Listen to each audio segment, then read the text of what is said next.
Welcome back, guys. Today we're going to continue our college football predictions with Week 4. Last week I went 11-5, which brings my total season record to 26-12. So far I'm not doing that bad on predictions, but as we enter Week 4, we're starting to see some teams start conference play, and from here on out, there's going to be a lot more games predicted than you may see. But let's move on and just get this right started with the Iowa Hawkeyes taking on the Rutgers Scarlet Knights. And both teams played inferior opponents last week, with Iowa more so getting a bounce back performance after a dismal showing against Iowa State 2 weeks ago. And I think that's going to be the key in this one. As Iowa is Rutgers, don't expect a lot of offense. If you're expecting a 31-31 shootout, you can forget about it. That's not happening. And given that Iowa is favored in this game, I am going to lean slightly towards the Hawkeyes. But again, it's Friday night. It's conference play. You never know with games like these. And that takes us to the big noon kickoff game between Texas Tech and Utah. This should be a pretty good matchup. Texas Tech quietly been producing these last couple of weeks. Meanwhile, Utah, they went on the road against Wyoming and they got the win. Although they made it a little difficult than it seemed in the beginning, but they was able to pull through. And yeah, this one looks pretty fun. And I know Texas Tech is riding a lot of hype thanks to their big NIL roster. It's gonna be interesting. It's gonna be a good test to see where they're at when it comes to it. And I've gone back and forth with this one. And since Utah's at home and I'm kind of convinced that they're back, I'm going to lean slightly towards the Utes to win this game. And we have Big Ten kickoffs with the Maryland Terrapins taking on the Wisconsin Badgers. And could Billy Edwards play in this game? And I know he'll like, and if he does, he'll likely want to sting his former team. I know the status with him is kind of up in the air with that. I don't know. But Wisconsin, yeah, they got whooped by Alabama, but they played Alabama. I'm not going to fault them too much for it. Meanwhile, Maryland, everyone say Maryland might be one of the worst teams in the Big Ten. I don't know. I don't know how much of that is true. I think with them playing conference play right now, it's a good test to see where they're at. But Wisconsin is favored 10.5 points. It's hard to go against that. Also, Tom Grossi is going to be at that game, so make sure y'all say hey to him, and make sure y'all teach him jump around and stuff. And now we got ACC play with the Syracuse Orange taking on the Clemson Tigers, the now unranked Clemson Tigers, because as I called it, they lost to Georgia Tech. I predicted it. You heard it from me first. Meanwhile, Syracuse played their inferior opponent. I think they played Colgate. They took care of business. But Clemson, they can't afford another slow start. And that's what's been pretty much plaguing this team pretty much this entire season. They have not gotten off to the best of starts. I feel like they've been playing behind in every single game they played. And that includes the Troy game 2 weeks ago. And I guess they found out against Georgia Tech, who now has a pretty easy schedule the rest of the season until they play Georgia. But this is not about Georgia Tech. It's about Clemson. And yes, they're at home. They have to win this game if they want any slim hope of the playoffs. Which, okay, they only lost 2 games, but they only lost one conference game.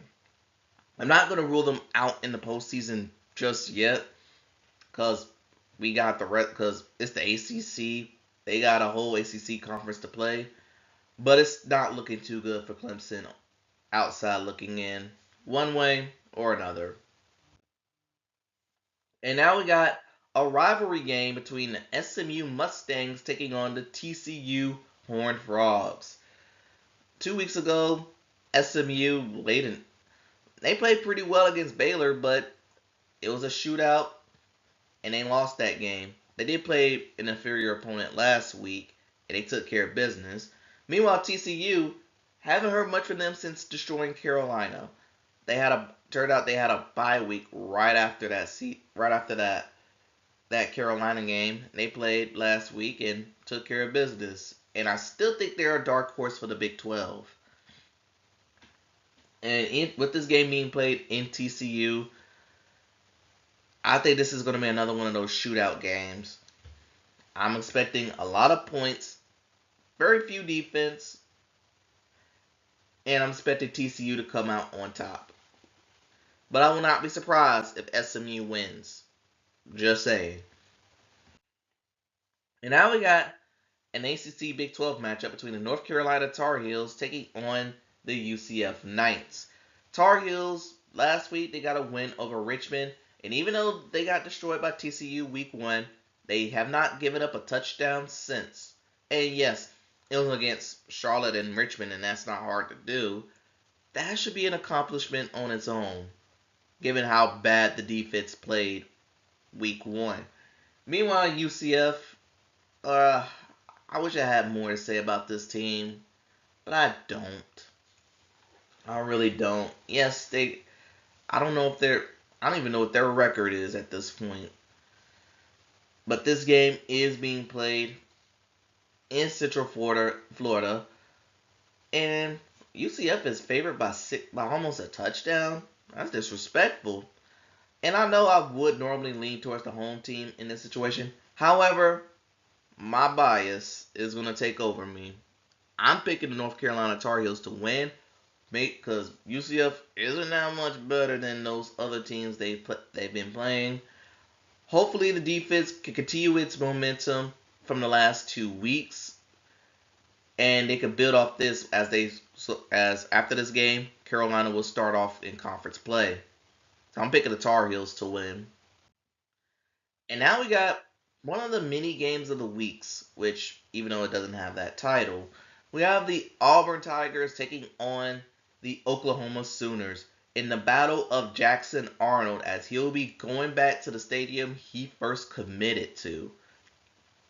And to me, Oklahoma, they've been quietly producing good games. They went on the road last week against Temple. Yes, an SEC team went on the road for a non-conference game against an inferior opponent, and of course they won.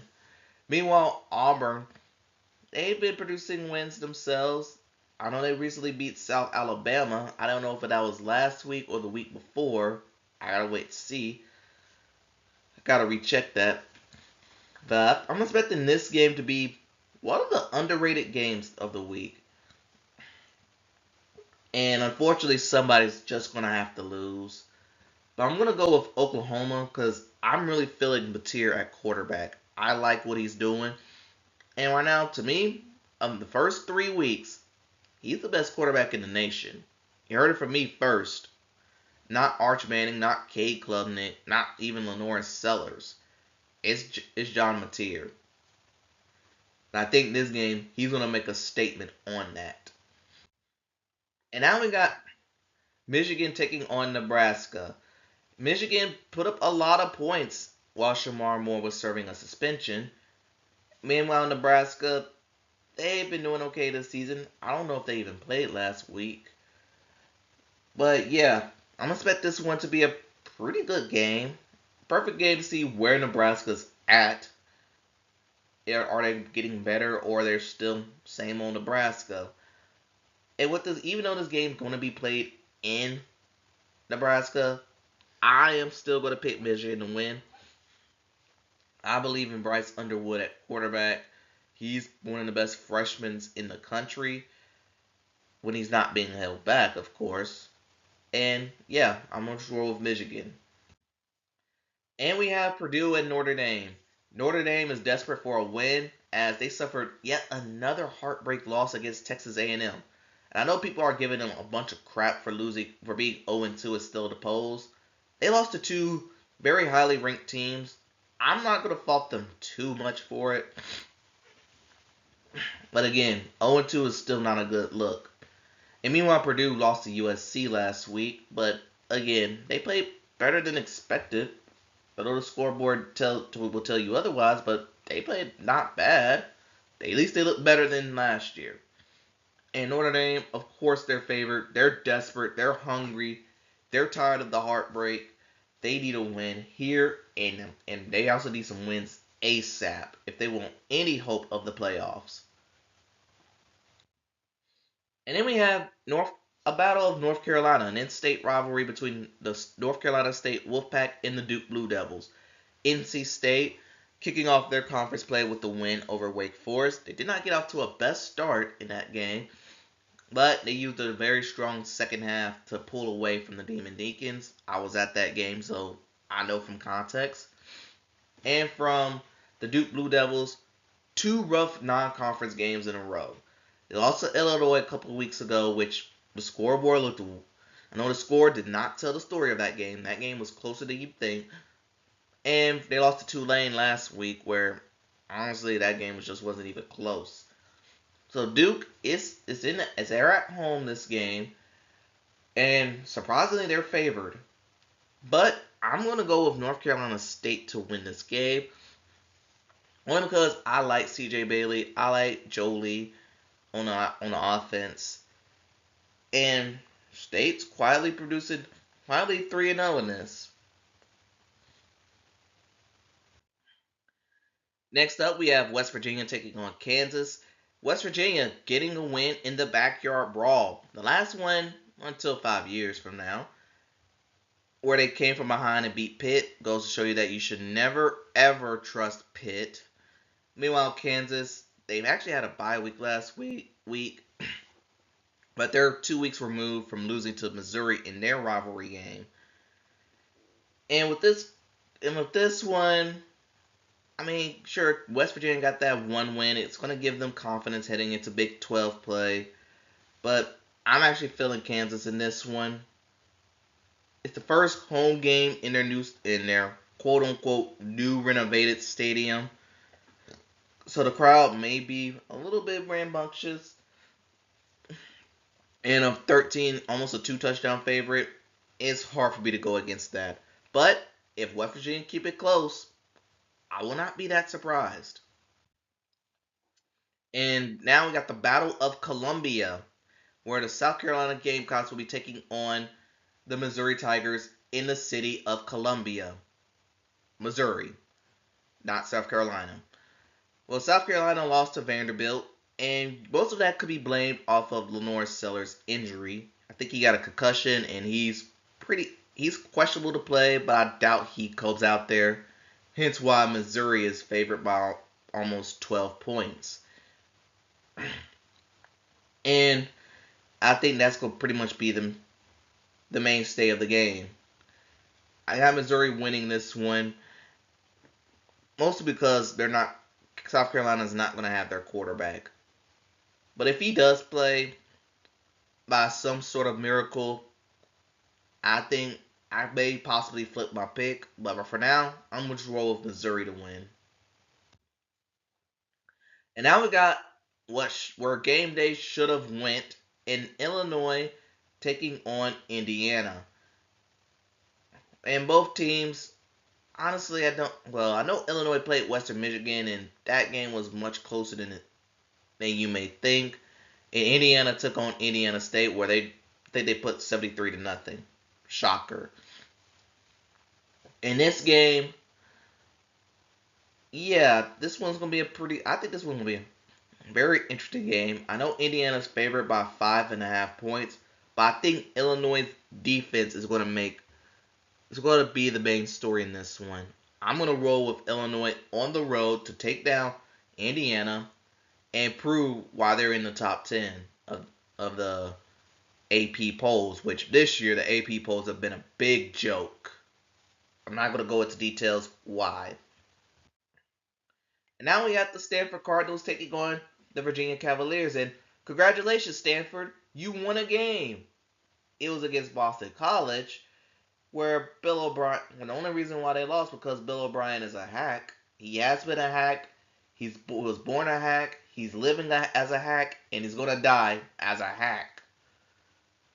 Meanwhile, Virginia, they got a win over an inferior opponent. Can't remember who. And Even though Stanford is maybe riding a little high off of that win, at least they're not going to go winless. That's an accomplishment. I'll give them that. But I am going to roll Virginia to win this game. They're at home. They're favored by almost 16. It's hard for me to go against that. And then we got Big 12 play against the Arizona State Sun Devils taking on the Baylor Bears. And honestly, I forgot what both teams done the last 2 weeks.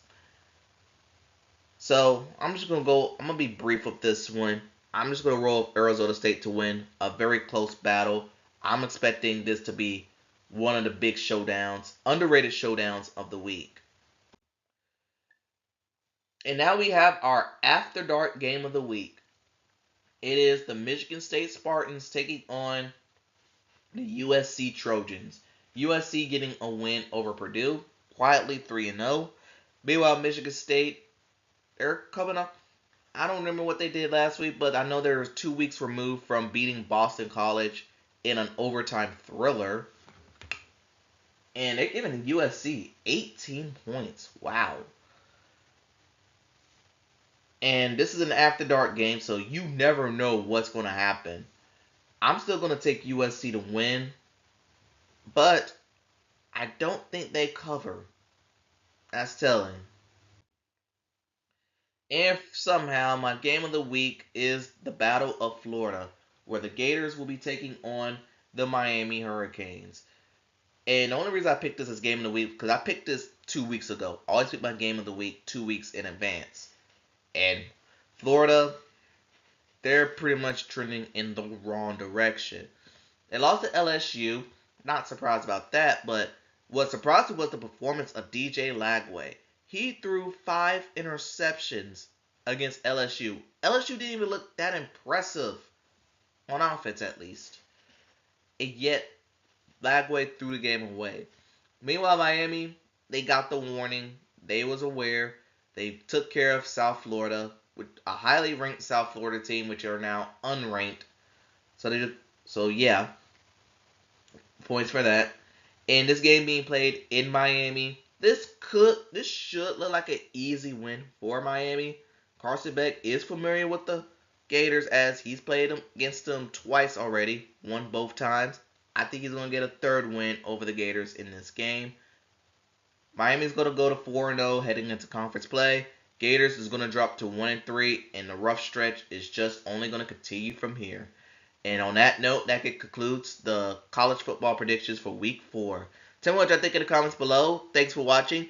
Please gamble safely, and I'll see you next time.